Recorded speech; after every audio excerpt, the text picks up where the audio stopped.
क्या आपने 24 से 45 हजार फीट ऊंचे राख के बादल देखे हैं? राख का ऐसा गुब्बार जो आपको हैरान कर देगा। इथियोपिया में 12,000 साल के बाद ज्वालामुखी फटा, जिसका भारत में क्या असर पड़ा, आपको दिखा।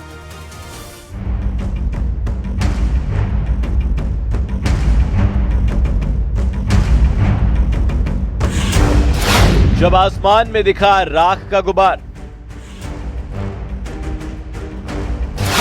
राख वाले बादल कर देंगे हैरान।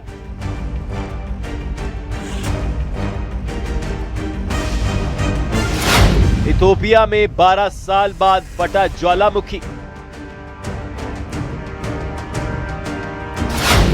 राख के बादल ने तय की 4300 किलोमीटर की दूरी।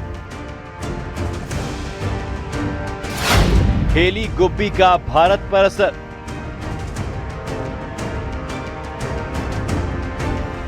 ये खौफनाक मंजर हर किसी को हैरान कर देगा। सैटेलाइट तस्वीरों से देखिए कैसे लावा धधक रहा था और कैसे फूटा धरती के अंदर धधकता ज्वालामुखी। ज्वालामुखी हेली गुब्बी।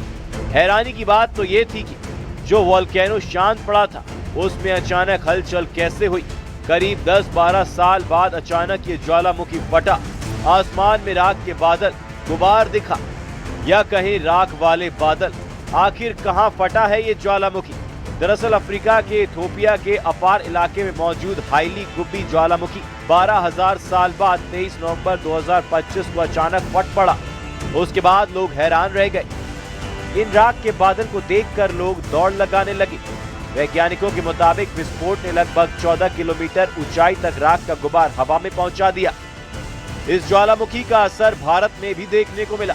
ये राख के बादल 25-45 हजार फीट ऊंचे हैं, जो दिल्ली, राजस्थान और उत्तर भारत तक पहुंच गए। असर ये हुआ कि कई अंतर्राष्ट्रीय उड़ानें रद्द या डाइवर्ट हुई हैं। दिल्ली में आनंद विहार, एम्स सफदरगंज के पास जहरीला स्मॉग छाया है और AQI 400 के पार पहुंच गया है।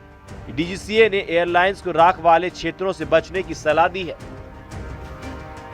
DGCA ने कहा था कि एयरलाइंस राख वाले इलाकों के ऊपर उड़ान ना भरे, उड़ान का रूट और प्लानिंग बदले। अगर किसी विमान को राख मिले तो तुरंत रिपोर्ट करें। दरअसल विस्फोट के साथ बड़ी तादाद में सल्फर डाइऑक्साइड यानी कि SO2 भी निकली है, जो जानकारों की माने तो जिसने पर्यावरण और सेहत पर असर को लेकर टेंशन बढ़ा दी है। जानकारों का कहना है कि अगर ज्वालामुखी अचानक ज्यादा SO2 छोड़ रहा है तो यह बताता है कि अंदर दबाव बढ़ रहा है, मैग्मा हिल रहा है और आगे और विस्फोट हो सकता है। वैज्ञानिकों के मुताबिक होलोसीन काल में इसकी कोई गतिविधि दर्ज नहीं हुई थी, इसलिए यह विस्फोट हैरान करने वाला है। यूरोपीय स्पेस एजेंसी के सेंटिनेल-2 और टूलूज वोल्केनिक ऐश एडवाइजरी सेंटर की रिपोर्ट में राख का गुबार हजारों किलोमीटर तक तेजी से फैलता नजर आया है। इथियोपिया की हाईली गुब्बी ज्वालामुखी से उठा राख का गुबार लाल सागर पार करते हुए अरब प्रायद्वीप और भारतीय उपमहाद्वीप की ओर फैला है। भारतीय मौसम विभाग ने बताया कि इथियोपिया में ज्वालामुखी गतिविधि से बने राख के बादल भारत से दूर होते जा रहे हैं। ये बादल अब चीन की दिशा में बढ़ रहे हैं और मंगलवार शाम 7:30 बजे तक पूरी तरह भारतीय आसमान से निकल जाएंगे। स्थिति पर लगातार निगरानी रखी जा रही है और फिलहाल चिंता की जरूरत नहीं है।